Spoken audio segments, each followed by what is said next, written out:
మొక్క దగ్గరలో వేర్చి నీకు నేను గోగులకు చేసేదా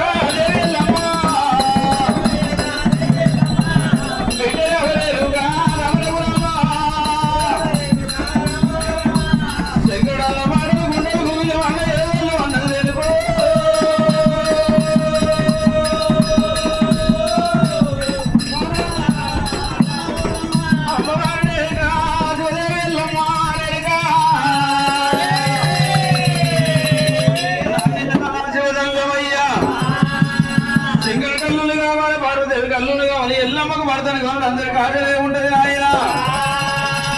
దేవుడు బిడ్డ వేరుగా ఎల్లమ్మ వచ్చి లగ్నం ఆడిదండ లోక ప్రపంచం ఆగబోదు నాయన ఎటువంటి పెళ్ళాడతామమ్మా ఎటువంటి వారిని కళ్యాణం చేసుకుంటామంటాడు శివయ్య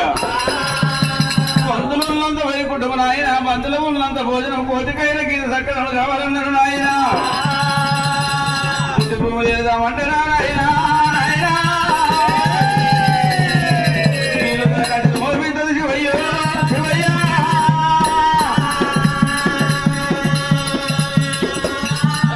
స్వయంవరం పడుతున్నది ఆయన ఆశీర్వాదంగా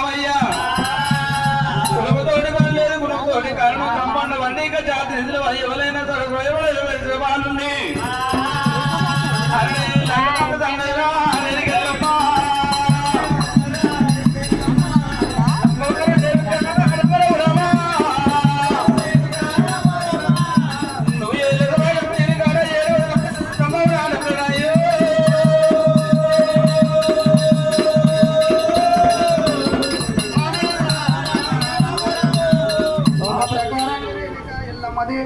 ఏమంట ఉన్నదమ్మా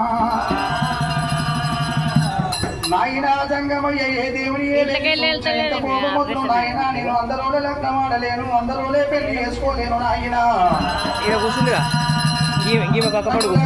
మగవాడు ఎట్లా ఉండాలను వేల కచీరి కడ ఎల్లమ్మ పేరు మీద 7 వదనాల కరడ స్తంభం నాటాల కరడ స్తంభానికి మీద గామంత గంట గంటాలే నన్ను లగ్గమాన మగవాడు ఎవడన్నా ఉంటే ఎల్లమ్మ పేరు మీద 7 స్తంభం ఎక్కాల స్తంభం గంట కొట్టాలే గంట యొక్క శబ్దం పోక ముందుకు సత్తకోడి సముద్రాలలో సానమాడి 70 ముళ్ళ పాకల తల బాగా దుట్టుకోని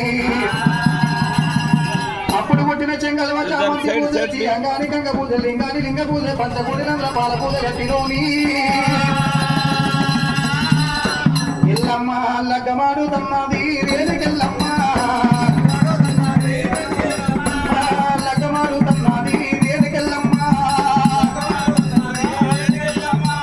ఆ ప్రకారంగా రేణుక ఎల్లమ్మ కోరుకున్నది సరే మంచిదన్నాడు దేవదంగమయ్య గంగాధర గౌరి వల్ల కొడు త్రినేత్ర 3 కనవాడు దేవదంగమయ్య నా బిడ్డ రేణుక ఎల్లమ్మ సేవను కోరుకుంది అట్ట అటువంటి ప్రకారంగా దేవదంగమయ్య సేవలను కట్టిండు జింబాకి మీద రాత రాసేటువంటి ఊరూరు పేరు మీద ఉత్తరాలు రాసి జంగమయ్యో పల్లె పల్లె పేరు మీద పత్రికలు పంపించి 4 రాజ్యాల నవ్వకొండ పృథ్వీ భూమండలమంతా శివుని బిడ్డ రేణుక ఎల్లమ్మ పద్మావతి కట్టింది ఇటువంటి పద్మావతి ఎవరు గెలిచిన ఎల్లమ్మ నుంచి పెళ్లి చేస్తామని చెప్పి ఇటువంటి సయవరము స్వాదు సన్యాసి అక్షగల్లు భిక్షగల్లు వర్దేశులు పరదేశులు జోగులు సన్యాసులే ఎవరు గెలిచినా ఎల్లమ్మ నుంచి పెళ్లి చేద్దామని అన్నాడు కనుకనే మీ శంకరుడు దంగవయ్య పత్రికలు పంపించినప్పుడు ఎవరు ఎనగొస్తారమ్మో